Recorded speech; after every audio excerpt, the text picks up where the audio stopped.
right, and welcome back to the final credits. Today's topic is going to be a very, very, very hard topic for our buddy BigGrim. It is. It is. Oh, no. Okay, so here's the situation. You ready? Okay. Everyone has seen. Oh, actually, let me rephrase this. I have a question for the three of you. Have you guys watched Game of Thrones? A couple seasons, and I couldn't get myself into That's fine. it. Yeah, Pancakes? Random clips over the years. And, Okay. And the final Big Grim, episode. have you seen it? Have you seen anything towards it? I've seen the first season, bits of the second and third season fell off the map, and I saw the entirety of the last season. Okay. Because that's it's very that's similar to The Sopranos. It's an iconic show. I at least owed it to myself to attempt to watch the final season. Perfectly fine. Okay. So my question and the topic for today is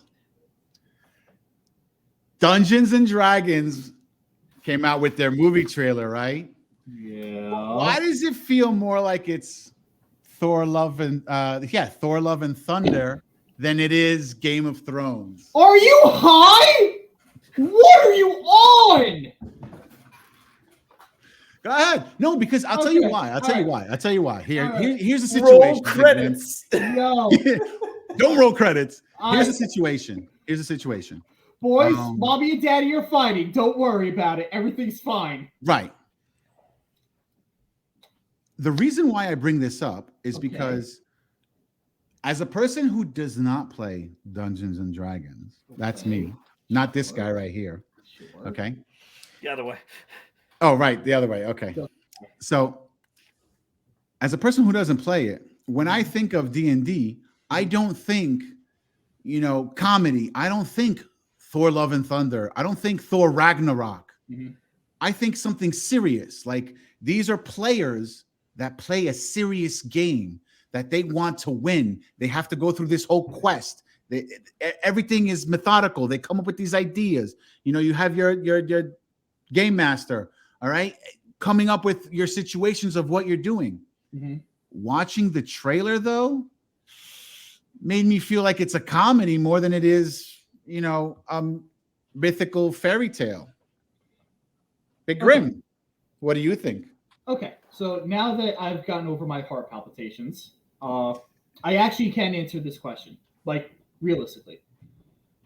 Dungeons and Dragons is a game that you can make whatever the hell you want. If you want a very serious story, the Game Master can provide that. If you want all the yucks, and just a laugh fest, the Game Master can provide that too. It all depends on what they provide for their players. Now, in this regard, it may take a more comedic effect. Maybe, possibly. The movie hasn't come out yet, Spade. And when it does, we can revisit this as much as we both want. It doesn't need to be... Game of Thrones also, I'm going to be honest, threw the entire fantasy genre on its head for both good and bad reasons. Good reasons because now it can be taken serious again if it ever was taken serious before. I personally feel it needs to be taken serious, but that's just my opinion. The bad news about this is now I also noticed a bunch of TV shows taking risks that they normally wouldn't right after the first season of Game of Thrones. Now, it's been out for a while. If you don't already know, the main character, Ned Stark, at the end of season 1, got killed.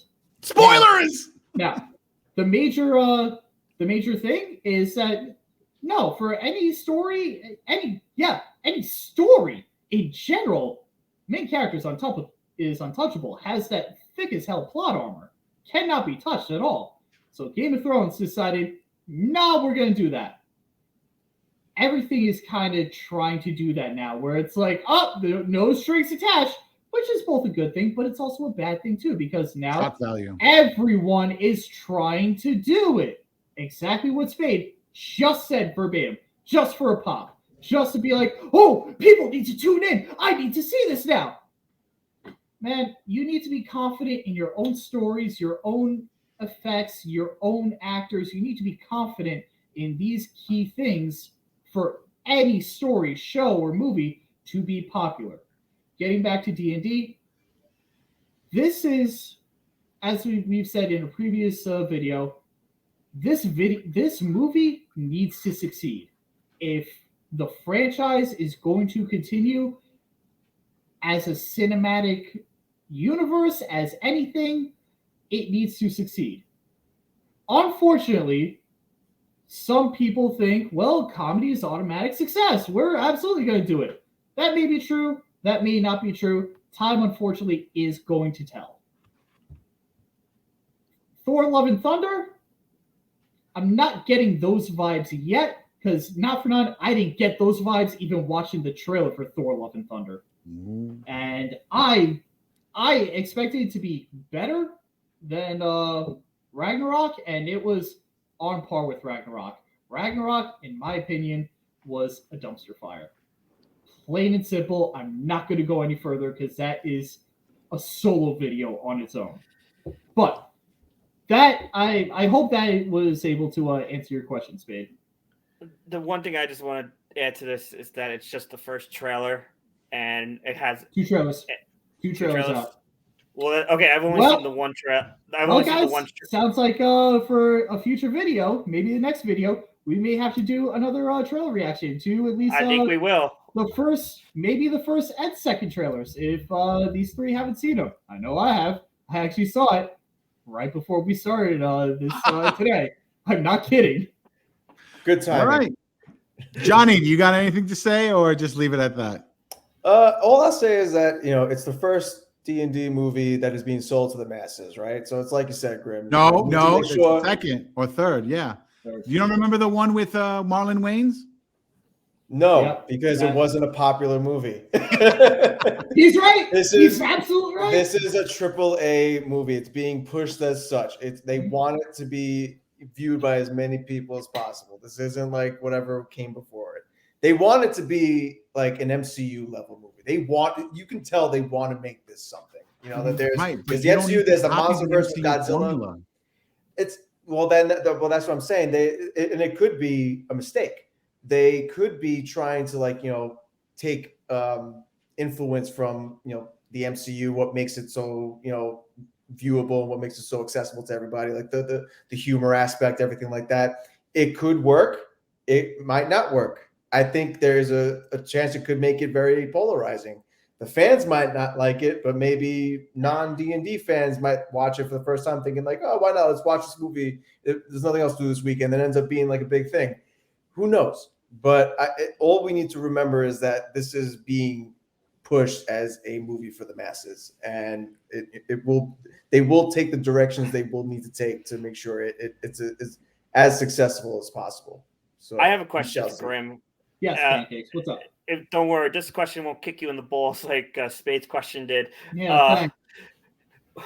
What do you think if they took the route of in concept, not rip off, but do it in their own way, like Jumanji?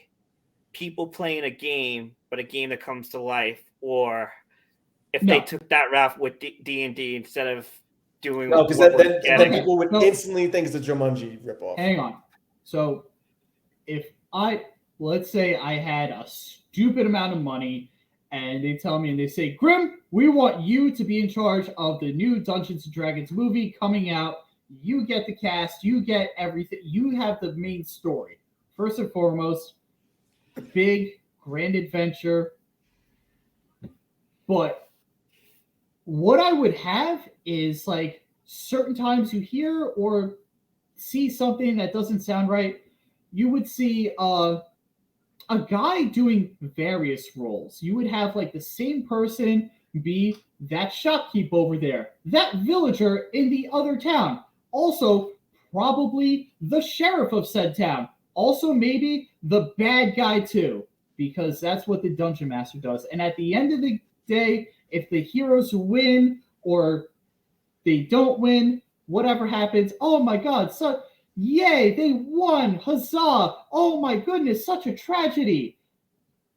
Fade to black in an instant, and you just see someone put down a book and say, guys, that was a fantastic game. I hope you guys really enjoyed it, and maybe we'll see you guys for the next month. And a bunch of people get up from the table. Yeah, that was awesome, man. Yeah, that was awesome. Great job. High fives all around, guys. Yeah, yo, that was fantastic. That you ran a fantastic game. That was great. Roll the credits. Yeah. If I had my way, that's how I would do it. I have no idea if this movie is going to do that. I pray it will. It may also not, because you could also just, here's another bad thing too. You could put any fantasy movie on there, right? And just slap Dungeons and Dragons on there, and it will essentially be the same thing.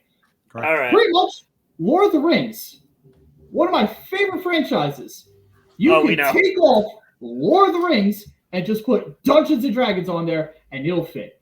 And then at the end of the movie, you put down your cards and say, okay, guys, great game. Just like you said before. And it could work for Lord of the Rings too. Yeah. I was actually going to ask you, like, if it had like a real world plot twist element like the Lego movie did, where like, you go into the Lego movie thinking like, how are they gonna make a movie out of Legos?